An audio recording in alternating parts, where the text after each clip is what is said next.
안녕하세요. 조이쌤의 공부톡톡입니다. 좋아요와 구독, 땡큐. 자, 오늘은 2020 수능시험 응시 결과 및 등급 컷을 해설해 보겠습니다. 오늘 이제 2019년 12월 3일 여러분이 드디어 기다리던 수능 성적표가 나왔습니다. 교육부 홈페이지를 해킹해서 미리 보신 분들도 있다고 막 기사가 나왔는데, 어쨌든 다들 이번 수능 결과에 만족하셨기를 진심으로 기원합니다.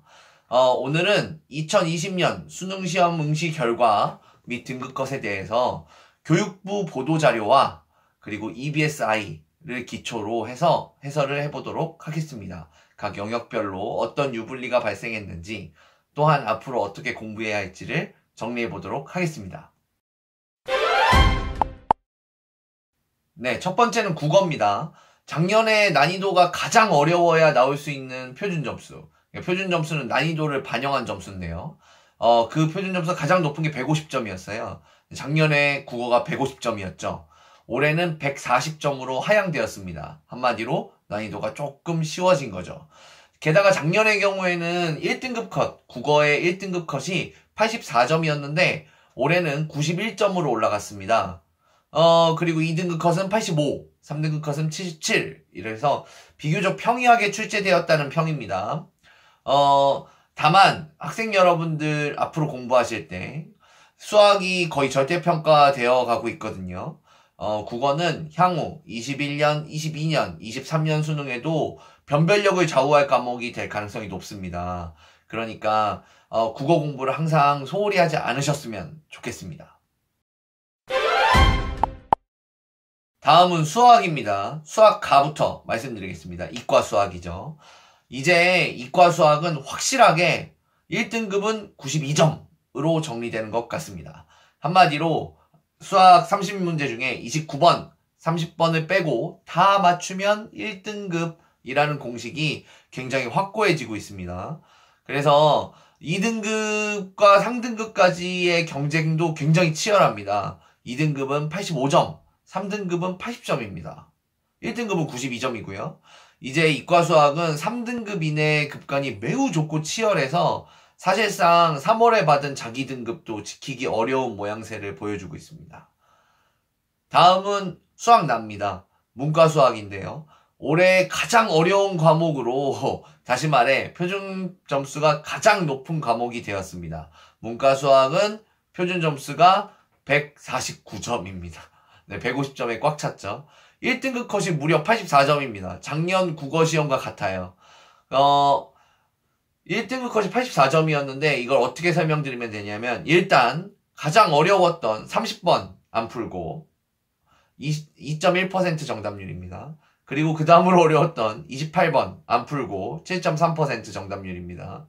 그 다음에 29번 너도 안 풀고 12.4% 정답률입니다. 이렇게 세 문제를 다 제끼고 안 풀고 객관식에서 가장 어려웠던 문제 20번 14.9%의 정답률을 가졌던 그 네 문제를 싹 다 틀리고 나머지만 맞아도 1등급입니다. 84점이 나오죠. 게다가 응시 총원도 이과 수학 수학과는 15만 3천 명가량이었고 문과 수학나는 31만 2천 명이었습니다. 그러면 이과 학생들이 수학나로 막 2주에 오는 거죠. 아유, 안 되겠다 하면서. 왜냐면 이과 수학이 워낙 경쟁이 치열하니까요. 그런 점도 잘 두드러지고 있고요. 문과 학생들은 앞으로 수학 공부를 열심히 하시면 좋겠습니다. 이게 중요합니다, 여러분. 이게 아니고 등급간이 넓기 때문에 여러분들 조금만 공부하시면 단위 시간 대비 성적이, 등급이 잘 나오는 과목으로 수학나가 자리매김을 했습니다. 그래서 수학가를 정리해보면 수학가는 여전히 수학 괴물들의 격전지다. 수학나는 우리 포기 말고 27문제만 맞춰보자. 세 번째, 영어 영역입니다. 첫 번째, 우리가 절대평가한 지 3년째예요. 첫 번째 절대평가를 했을 때는 미리 등급컷에 들어갈 만한 퍼센트를 평가원이 알려줬어요. 저희가 한 10% 정도만 1등급 해보겠습니다. 어디까지 20% 하겠습니다. 이렇게 딱 얘기했는데 그대로 맞췄었거든요. 정말 신기했어요. 근데 그때의 1등급은 90점 이상이죠. 10%였습니다. 그런데 작년에 1등급 이상 인원이 6%가 나왔어요. 그러면서 아니 이럴 거면 상대평가하지 왜 절대평가하냐 라고 막 원성이 자자했습니다. 상대평가는 1등급이 4%인데요. 사실 동점자가 좀 많으면 5% 중반까지 1등급이 나오기도 하거든요. 그러면 6%나 5%나 별 차이가 없으니까. 그래서 올해는 작년과 재작년의 중간 정도로 출제하지 않을까라고 많은 사람들이 예측하셨는데 정말 그대로 10%와 6%의 중간 올해 1등급은 7.43%가 90점을 넘게 받게 되었고요. 2등급은 16.25%, 3등급은 21.88%입니다. 근데 사실 시험이 쉽건 어렵건 3등급은 20% 전후로 좀 잡히는 것 같아요. 평가원분들이 이번에는 중간 지점에 잘 안착시켜서 출제하는 모습을 보여주셨는데요. 능력자들입니다. 아마 앞으로도 8% 안팎을 목표로 계속 출제해 주시지 않을까라고 생각이 듭니다. 그래서 1등급은 6에서 10까지를 왔다 갔다 할 겁니다. 여러분. 그러니까 수험생 여러분 작년처럼 영어 놓으시지 마시고 완전 버려두지 마시고 절대평가지만 기본적인 영어 공부를 계속해 주시기 바랍니다. 자, 사회탐구 영역입니다. 사실 여기가 가장 영양가 있는 부분이 시작되는 부분이에요. 뭘 골라야 될지를 선택해야 되니까. 사실 많은 고등학생들이 가장 고민하는 영역입니다. 일단 9과목이나 돼서 9과목 중에 뭘 선택할까 고민이 되거든요. 고민하다가 보통은 다른 학생들이 가장 많이 하는 거를 선택하는 게 일반적입니다. 그래서 올해도 생각해보면 일단 응시 인원부터 말씀드리면 생활과 윤리가 14만 6,832명, 그리고 사회문화가 13만 9,114명으로 1, 2위를 차지했습니다. 가장 많은 학생들이 선택하는 과목이죠. 사실 사회탐구 영역은 과목 간의 난이도 편차가 크지 않도록 잘 통제해서 내고 계세요. 사회선생님들이 요거 굉장히 잘하고 계십니다. 그러니까 어떤 과목을 선택해도 표준 점수나 급간이 크게 이렇게 바뀌지 않게 조정해서 잘 내고 계세요. 하지만 요거 이런 말에 예외가 하나 있습니다. 그 과목이 바로 경제인데요. 매년 응시자가 너무 적습니다. 경제 과목. 왜냐하면 이게 문과 애들이 선택해야 되는데 약간 수학적인 개념이 있잖아요. 작년의 경우는 작년에 경제 과목이 너무 잘하는 학생들만 막 몰려서 다 맞춘 학생들, 그러니까 경제를 다 맞춘 학생들이 11%를 넘어가 버렸어요. 그래서 2등급이 존재하지 않는 그런 해프닝을 만들었는데요. 올해도 마찬가지로 경제는 5,000명 정도만, 문과 학생들 그냥 아주 단순하게 봐도 20만 명을 넘는 문과 학생들 중에 5,000명가량만 응시한 가장 적은 학생이 응시한 과목입니다. 경제 과목이요. 다만 작년과는 달리 매우 어렵게 내셨어요. 그래서 급간을 만들어내셨습니다. 그래서 변환 표준 점수도 가장 높고요. 1등급은 45점, 2등급은 40점, 3등급은 34점 이렇게 넓은 급간을 만들어내 주셨습니다. 이제 약간 경제는 나머지 8과목과 달리 자, 선택할 테면 해봐라. 어렵게 낼 테니까. 정말 경제 하고 싶고 경제 좋아하는 애들만 해라. 라는 분위기로 바뀌었습니다. 사실 사회탐구 과목에는 약간 이런 법칙이 있어요. 1개 틀리면 1등급, 2개 틀리면 2등급, 3개 틀리면 3등급 막 이런 안무의 규칙 같은 게 있거든요. 그러니까 이 정도로 급간을 잘 조절해 주시는 거죠. 근데 올해 요 법칙에서 크게 벌어졌던 과목이 있는데 윤리와 사상과 세계사입니다. 윤리와 사상의 경우는 만점자가 너무 많아요. 만점자가 너무 많아서 작년에 경제처럼 2등급이 만들어지지 않는 그런 해프닝을 만들었습니다. 그러니까 1개만 틀려도 3등급이 된 겁니다. 세계사의 경우는 2점 1개, 3점 1개, 뭐 아무거나 2점 1개 틀리든 3점 1개 틀리든 1등급입니다. 47점. 여기까지는 평범해요. 근데 하지만 3점짜리 1개를 틀린 학생이 너무 많은 겁니다. 아마도 18번인 것 같아요.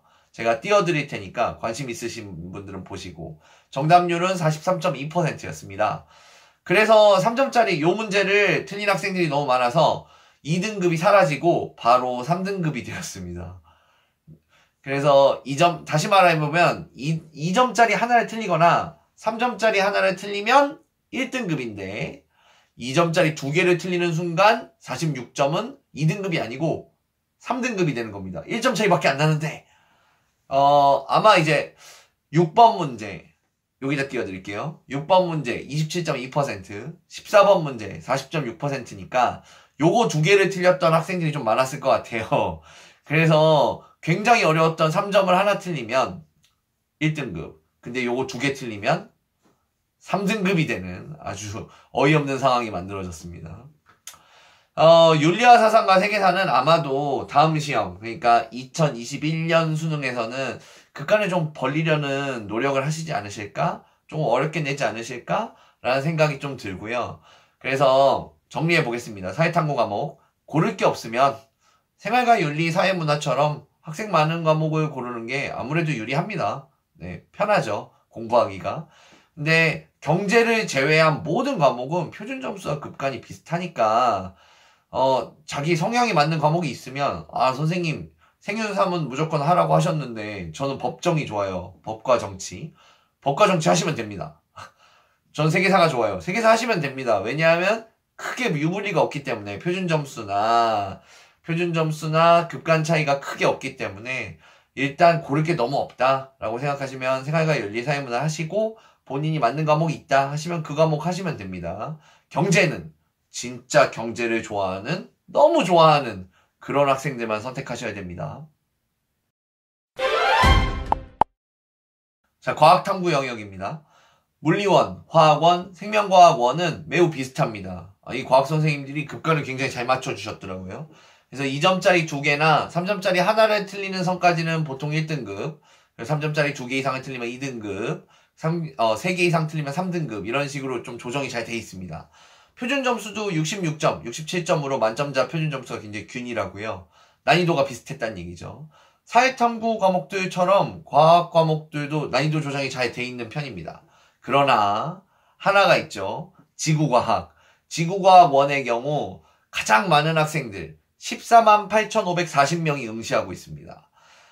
급간도 넓어요. 변환 표준 점수도 높습니다. 이 변환 표준 점수가 높다는 거를 이렇게 두 가지로 해석해 주시더라고요. 과학 선생님들께서. 첫 번째는 어렵다.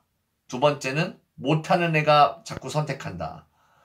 후자일 가능성이 있다는 말씀을 하시고 싶으신 거죠. 그래서 1등급은 42점, 2등급은 38점, 3등급은 34점인데요. 지구과학원을 이렇게 많이 선택하는 현상이 오랫동안 계속되어 왔어요. 그래서 자연계 학생들은 과탐 과목 하나는 됐는데 하나 뭐하지? 라고 생각하시면 일단 지구과학원을 선택하시는 게 이익이라고 할 수 있습니다. 이익이 됩니다. 어떤 이익이 되냐면 예를 들어서 올해 수능에서 지구과학원을 선택해서 3점짜리를 3개나 틀렸어요. 혹은 2점짜리 3개랑 3점짜리 1개를 틀려서 본인 점수가 41점이 된 거예요. 사실 다른 과목에서 이 정도 되면 2등급이나 3등급이 가능성이 높은데요. 근데 이 41점을 받은 학생과 화학원이나 생명과학원을 선택해서 다 맞춘 학생과 표준 점수가 같습니다. 자, 다시 한번 정리해드리면 지구과학 41점과 화학원, 생명과학원의 만점이 표준 점수가 같다고요. 정시 전형에서는 둘이 같은 점수입니다, 이게. 그리고 심지어 물리원을 선택해서 다 맞춘 학생보다는 1점이 더 높아요. 지구과학에서 41점을 받는 게. 그러니까 지구과학원이 지금 상황으로서는 이득이 있는 과목이라고 말씀드릴 수가 있겠습니다. 투과목 같은 경우는 의대나 서울대를 가려는 소수 괴물들의 전쟁터죠. 수학과랑 상황이 비슷합니다.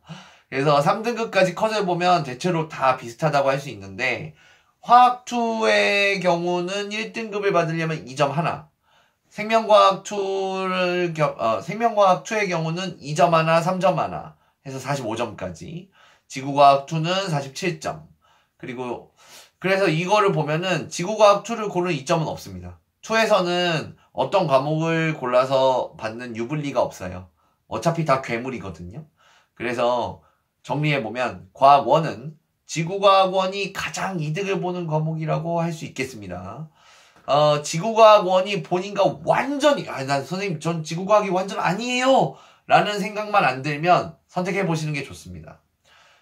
그리고 투과목 괴수전쟁터, 투과목은 표준점수 등급컷이 다 비슷하니까 그냥 본인 성향에 맞는 것을 고르셔야겠습니다.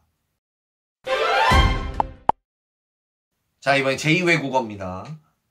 제2외국어 하시기 전에 직업탐구 영역이 있어요. 죄송합니다만 이거는 이제 저가 전문으로 다루는 영역과는 좀 멀리 있어서 입시와는 좀 멀리 있기 때문에 다루지 않겠습니다. 죄송합니다. 제2외국어 영역입니다. 일단 필수 과목이 아닙니다. 이거 왜 선택하느냐? 서울대를 지원하는 학생들에게는 필수 과목입니다. 그리고 사회과학탐구 과목과 점수를 바꿔주는 소수의 대학들이 있어요. 그런 대학에서 노리는 학생들이 또 있고, 그래서 시험장의 분위기가 좋다는 그런 낭설이 있어서 일부에 그냥 상관없는 학생들도 막 제2외국어 선택해서 조용한 시험장 가겠다. 1시간 늦게 나오더라도 그런 학생들이 또 있고, 그리고 이제 이 부분이 중요한데, 잘 찍어서 내가 탐구를 열심히 해봤는데 2, 3등급 좀 까리하다. 죄송합니다. 2, 3등급 좀 불안하다 라는 학생들이 어떻게 잘 찍어서 2, 3등급 받을 수 있지 않을까? 제2외국어? 라는 생각으로 그런 약간 일확천금을 노리는 거죠. 그런 학생들이 응시합니다. 그래서 과목별로 급강과 표준 점수가 일정하지가 않아요. 들쑥날쑥하고 평준화되어 있지 않습니다. 일단 이런 로또성 제2외국어의 가장 유명한 과목은 아랍어죠. 가장 많은 학생들이 응시합니다. 47,074명. 잘 찍어서 등급 한번 받아보겠다라는 것이죠. 실제로는 1등급이 39점입니다. 50점 만점이에요. 2등급은 20점입니다. 반도 안 되는 거예요. 3등급은 15점입니다. 자, 이걸 생각해 보시면 되죠. 객관식입니다. 한 번으로 찍으면 10점이 나옵니다. 그러니까 학생들이 잘 찍어서 2, 3등급 받고자 하는 게 솔직히 나쁜 전략 같지가 않습니다. 굉장히 이성적인 전략입니다. 이거 말고, 아랍어 말고 요즘에 또 뜨고 있는 과목이 있습니다. 베트남어인데요. 1527명이 선택했습니다. 선택 동기는 아랍어와 같겠죠. 베트남어 열심히 공부하고 관심 있는 학생들에게 죄송합니다만 아랍어도 마찬가지로 사실 아니잖아요, 학생들. 아랍어랑 베트남어 열심히 공부해가지고 아랍이랑 베트남 취직하려는 학생들 몇 명이나 되겠습니까? 실제로는 번호 한번 잘 타서 찍어가지고 등급 받아보려는 거죠. 어쨌든 베트남어는 1등급은 46점, 2등급은 37점, 1, 2등급은 비슷합니다. 그런데 3등급이 20점입니다. 그러니까 1, 2등급 말고 3등급부터는 찍는 학생들이 대부분이다. 이렇게 생각하시면 되죠. 아랍어보다는 베트남어가 좀 친숙하다고 합니다. 공부하는 학생들의 입장에서는. 그러니까 아랍어랑 베트남어 조금 공부해가지고 10점 정도 맞추고 10점 정도 찍고 조금 얹어서 이런 생각을 하시는 것 같아요. 이제 나머지 과목들을 볼까요? 나머지 과목은 독일어, 프랑스어, 스페인어, 중국어, 일본어, 러시아어, 한문 이런 것들인데요. 다 비슷합니다. 극간이 촘촘하고 경쟁이 치열한 편인데요. 아무래도 이런 과목들은 한문 같은 경우 한자 자격 시험 어렸을 때부터 본 학생들이 많고, 그리고 나머지 외래어들은 외고생들이 많다 보니까 이런 과목에서 상대평가로 등급받기는 쉽지 않겠습니다. 다만 요렇게 어머님들이 보시기에도, 학생들이 보시기에도 이게 비정상적이죠? 이렇게 하면 안 되지 않습니까? 한 번으로 어떻게 찍어가지고 등급받고. 이런 현상을 막기 위해서 교육부에서 2022년 수능, 그러니까 내후년 수능이고요. 현재 고1입니다. 이 고1부터는 제2외국어를 절대평가로 전환합니다. 그러니까 45점 넘게 받아야 1등급, 40점 넘으면 2등급 이렇게 줄 거예요. 그러니까 현 고1을 제외하고는 베트남어, 아랍어 그만 선택하셔야 됩니다. 그래서 현재 고2 2021년 수능, 내년 수능이죠. 아랍어, 베트남어를 선택해서 일확천금을 노려볼 수 있는 마지막 찬스다. 그리고 고1 이하, 고2 말고 모든 학생은 이제 제2외국어로 꼼수 쓰는 거 불가능합니다. 전체 인원 분석을 좀 해볼게요. 역대 가장 적은 인원이 본 수능이라고 언론에 많이 나왔죠. 작년에 비해 1107명 정도 줄었으니까 큰 폭으로 줄진 않았습니다. 재수생 비율도 여전히 22.8%예요. 그래서 재수생 전체 숫자는 12만 840명입니다. 여전히 많죠. 게다가 재수생은 전체 인원의 5분의 1인데요. 전체 과목 1, 2, 3등급에는 가장 높은 비율을 차지하고 있습니다. 이 얘기는 다시 말해 공부 못하는 재수생이 없다는 겁니다. 대부분 공부를 잘하니까 재수를 한다 이거죠. 그리고 과목별로 여학생이 국어를 약간 잘하고 남학생이 수학을 약간 잘하지만 정시, 수능에서는 그렇게 과목별 편차가, 남녀 편차가 크게 나타나진 않습니다. 그리고 당연히 좀 씁쓸한 얘기지만 사립학교가 국공립학교보다 점수가 좋은 것으로 확인되었습니다. 마지막 결론인데요. 정시 비율도 40%로 올려준다는데 나도 정시 파이터가 돼야 되겠다 하는 학생들은, 그리고 그 학부모님들께서는 오늘 방송이 큰 도움이 되었으면 좋겠습니다. 오늘 방송 정리해보면 국어는 향후 21년, 22년, 23년에도 변별력을 유지할, 좌우할 과목이 될 가능성이 매우 높습니다. 국어 공부 열심히 하시고, 수학과 여전히 수학 괴물들의 격전지. 수학 나! 우리 포기 말고 27문제만 맞춰봅시다. 그리고 영어 1등급이 계속 6에서 10%를 유지할 겁니다. 그러니까 영어 절대평가라고 버려두지 마시고, 그리고 사회탐구에서는 고를 게 없으면 생윤이나 사회문화를 고르겠지만 경제를 제외한 모든 과목은 극간이 비슷하니까 본인 성향에 맞는 과목 선택해서 크게 불이익이 없습니다. 그리고 경제는 진짜 경제를 좋아하는 학생만 하십시오. 과학원은 지구과학 원을 선택하시는 게 가장 이득을 보는 과목이 된다고 말씀드릴 수 있겠고요. 지구과학 원이 완전히 나랑 안 맞는다 하는 학생 빼고는 다 선택하는 게 좋겠습니다. 그리고 괴수전쟁터, 과학2는 모두 비슷하니까, 표준점수 등급컷 다 비슷하니까 잘 맞는 과목을 골라주시고, 그리고 현재 고2 제2외국어에서 현재 고2는 아랍어, 베트남어 마지막 찬스입니다. 그리고 고1 이하는 그런 찬스 없으니까 제2외국어 응시하실 분들은 꼼꼼히 미리 준비해 주시면 되겠습니다.